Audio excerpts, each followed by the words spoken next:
నమస్తే, మీ senior journalist దేరంగల Krishnaiah. Bhogapuram Vaibhogam, Amaravati అంతింతాయి ఇంతింతాయి, కూటమి చరిత్ర యుగం అనే అంశంపై విశ్లేషణ.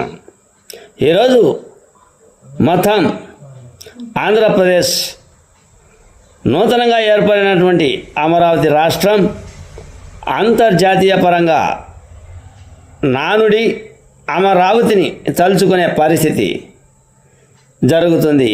ఎందుకు అంటే భోగాపురంలో విమానాశ్రయం ఈరోజు ప్రధానమంత్రి నరేంద్ర మోదీ ప్రారంభోత్సవ కార్యక్రమం. ఈ కార్యక్రమం అటువంటిది ఇటువంటిది కాదు. మొత్తం అమరావతి చరిత్ర, కూటమి ప్రభుత్వం అది ఒక యుగంగా తయారయ్యే పరిస్థితి. దీన్ని ముఖ్యంగా ఎంతో అట్టహాసంగా ఈ కార్యక్రమాన్ని నిర్వహించేందుకు ఆంధ్రప్రదేశ్ రాష్ట్ర ముఖ్యమంత్రి నారా చంద్రబాబు నాయుడు కంకణం కట్టుకున్నారు. ఇంకేముంది, భోగాపురం విమానాశ్రయం తయారు అయ్యింది. అక్కడ సందడే సందడి. అక్కడ అతిరథ మహారథులు అంతా కూడా హాజరయ్యే పరిస్థితి.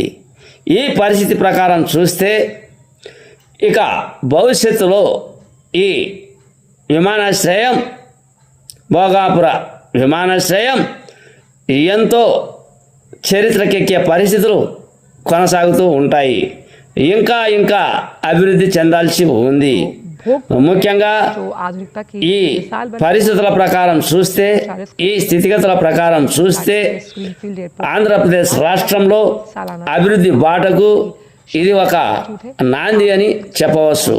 ఇంకా అభివృద్ధి కార్యక్రమాలు వైజాగ్లో కావచ్చు, కర్నూలులో కావచ్చు, అటు తర్వాత ఇతర రకాలైన జిల్లాలలో కావచ్చు, ఇంకా అభివృద్ధి కార్యక్రమాలు జరుగుతాయి.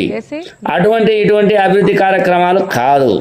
కూటమి ప్రభుత్వం ఏర్పడినప్పటి నుంచి పెట్టుబడులు రాబట్టడం, అభివృద్ధి కార్యక్రమాల వైపు దృష్టి సారించడం, రాజకీయం అనేది ఏ విధంగా చేయాలనో, రాజకీయాన్ని ఉపయోగించుకొని పెట్టుబడులు ఏ విధంగా తేవాలనో, ఉద్యోగస్తులకు నిరుద్యోగులకు ఏ విధంగా అవకాశాలను కల్పించాలనో, విద్యపై ఏ విధమైన దృష్టి సారించాలనో, విద్యతో ఏ విధంగా ముందుకు నడచాలనో, నేటి పరిస్థితుల ప్రకారం టెక్నాలజీని ఉపయోగించుకొని విద్యావంతులను ఏ విధంగా తయారు చేయాలనో, ఈ కోణంలో మొత్తం కూటమి ప్రభుత్వం నారా చంద్రబాబు నాయుడు సారథ్యంలో, ఉప ముఖ్యమంత్రి పవన్ కళ్యాణ్ సారథ్యంలో ముందుకు నడుస్తున్నట్లు ముఖ్యంగా ప్రధానమంత్రి నరేంద్ర మోడీ ఆశీస్సుల మేరకు అమరావతి రాష్ట్రం ఇంకా ముందుకు దూసుకుపోయే ప్రయత్నాలు